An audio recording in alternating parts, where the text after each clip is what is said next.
brought you by Silver Pumps and Motors. Top quality और consistent performance के लिए सिर्फ सिल्वर पंप्स नाम याद रखना. తెలంగాణ పాలిటిక్స్ లో ఇవాళ big day. Kaleshwaram commission report cabinet ముందుకొస్తోంది. కాళేశ్వరమే సింగిల్ పాయింట్ ఎజెండాగా ఇవాళ తెలంగాణ కేబినెట్ భేటీ కాబోతోంది.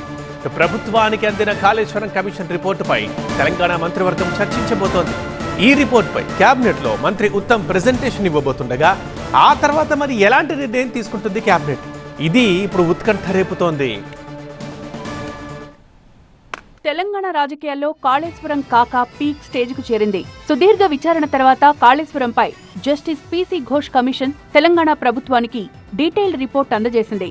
ఈ నేపథ్యంలో కాళేశ్వరం రిపోర్ట్ సింగిల్ పాయింట్ ఎజెండాగా ఇవాళ తెలంగాణ కేబినెట్ సమావేశం జరగబోతోంది. దాంతో కాళేశ్వరం కమిషన్ నివేదిక కేబినెట్ ముందుకు రానుంది. ఇప్పటికే కాళేశ్వరం రిపోర్టుపై అధ్యయనం చేసేందుకు సిఎస్ రామకృష్ణారావు ఆధ్వర్యంలో ప్రభుత్వం ఏర్పాటు చేసిన అధికారుల కమిటీ సచివాలయంలో సమావేశమైంది. తెలంగాణ కేబినెట్ అందించే కాళేశ్వరం కమిషన్ నివేదికపై 3 ఉన్నతాధికారుల కమిటీ చర్చించింది. ఆ తర్వాత అదే కమిటీతో మంత్రి ఉత్తమ్ కూడా సమావేశమై పలు కీలక అంశాలపై చర్చించారు. కమిషన్ నివేదికపై అధ్యయనం చేసిన అధికారుల కమిటీ కాళేశ్వరం డిజైన్స్ అవకతవకలపై ఉత్తమ్కు వివరించింది. కాళేశ్వరం నివేదికపై అధికారుల కమిటీ ఇచ్చే రిపోర్ట్ ఆధారంగా కేబినెట్ భేటీలో మంత్రి ఉత్తమ్ ప్రెజెంటేషన్ ఇవ్వనున్నారు. దీనికంటే ముందే అధికారుల కమిటీ బ్రీఫ్ రిపోర్టును సీఎం రేవంత్ రెడ్డికి అందజేయనున్నారు మంత్రి ఉత్తమ్. ఇదిలా ఉంటే కాళేశ్వరం ప్రాజెక్టుపై జస్టిస్ పిసి ఘోష్ కమిషన్ ఇప్పటికే తెలంగాణ ప్రభుత్వానికి నివేదిక సమర్పించింది. కాళేశ్వరం ప్రాజెక్టు నిర్మాణంలో పలు లోపాలు అవకతవకలు ఎత్తిచూపుతూ బాధ్యులపై విచారణకు కమిషన్ సూచించింది. విచారణ చేసిన ఒక్కొక్కరిపై ఒక్కో రిపోర్ట్ తయారు చేసిన కమిషన్ ప్రాజెక్టు నిర్మాణంలో భాగస్వామ్యమైన అందరి గురించి నివేదికలో పేర్కొంది. ముఖ్యంగా కేసీఆర్, హరీష్ రావు, ఈటెల రాజేందర్ పాత్రపై కీలక అంశాలను వెల్లడించింది.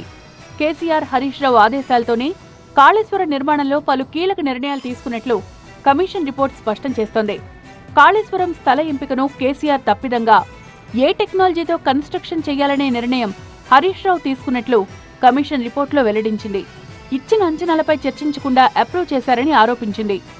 ఇక కాళేశ్వరం ప్రాజెక్టు నిర్మాణంలో నాణ్యతా ప్రమాణాలు పాటించకపోవడం, నిర్ణయాల్లో పారదర్శకత లేకపోవడం లాంటి అంశాలను కూడా జస్టిస్ పిసి ఘోష్ కమిషన్ తీవ్రంగా పరిగణించింది.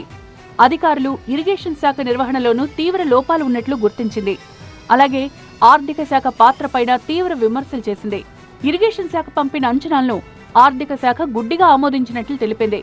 కనీస ఆర్థిక బాధ్యతలు కూడా నిర్వర్తించకపోవడం పట్ల ప్రాజెక్టు ఖర్చు అనవసరంగా పెరిగిందని చెప్పింది.